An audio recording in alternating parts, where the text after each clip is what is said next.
কক্সবাজারের ঈদগাঁও থানার দুর্গম পাহাড়ি জনপদ ঈদগাঁও-ঈদগড় বাইশারি সড়কে বছরের পর বছর ধরে চলে আসা নিয়ন্ত্রণহীন ডাকাতি, অপহরণ ও ছিনতাই বন্ধে সাহসী পদক্ষেপ নিয়ে মাঠে নেমেছেন থানার OC Farida Yasmin.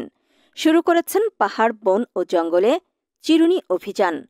২৫ September OC Farida ইয়াসমিনের নেতৃত্বে দীর্ঘ ৩.৫ ঘণ্টাব্যাপী এ দুর্গম পাহাড়ি বনের এক প্রান্ত থেকে অপর প্রান্তে চিরুনি অভিযান পরিচালনা করা হয়। অভিযানে অংশ নেন জেলা পুলিশ লাইনের অতিরিক্ত পুলিশ সদস্য, রামু থানা, পেকুয়া থানা, ডিবির পুরুষ ও নারী পুলিশের সদস্যরা। অভিযানকালে ডাকাত দল ও অপহরণকারী চক্রের বন ও পাহাড়ে বিচরণের সম্ভাব্য স্থান ও গুরুত্বপূর্ণ কিছু বিষয় চিহ্নিত করা হয়। অভিযানকালে ঈদগড় ও ঈদগাঁও এলাকার জনগণ অভিযানকারীদের সহযোগিতা করেন। দীর্ঘ অভিযান শেষে ওসি ফরিদা ইয়াসমিন জানান, ডাকাতি, অপহরণ সহ অন্যান্য অপরাধের শেকড় নির্মূল না হওয়া পর্যন্ত অভিযান অব্যাহত রাখবেন এবং অপরাধ বন্ধ করেই এই স্টেশন ছাড়বেন বলে অঙ্গীকার করেন তিনি।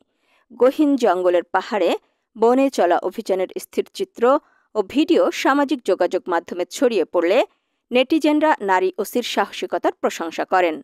ওসি ফরিদা ইয়াসমিন যোগদানের এক সপ্তাহের মধ্যে দুর্গম পাহাড়ে ২ দফা অভিযান পরিচালনা করে এলাকাবাসীর মাঝে আস্থা ও প্রশংসা কুড়িয়েছেন। তারা ওসির সফলতাও কামনা করেন। উল্লেখ্য, ওসি ফরিদা ইয়াসমিন ১৯ সেপ্টেম্বর যোগদানের ২ দিন পর ২২ সেপ্টেম্বর উক্ত সড়কে গণডাকাতি ও ২ জন অপহরণের শিকার হয়। ঘটনার পরপরই পাহাড় জুড়ে চিরুনি অভিযানের এক পর্যায়ে চাপের মুখে একই দিন রাতে মুক্তিপণের বিনিময়ে অপহৃতদের ছেড়ে দিতে বাধ্য হয় ডাকাত দল।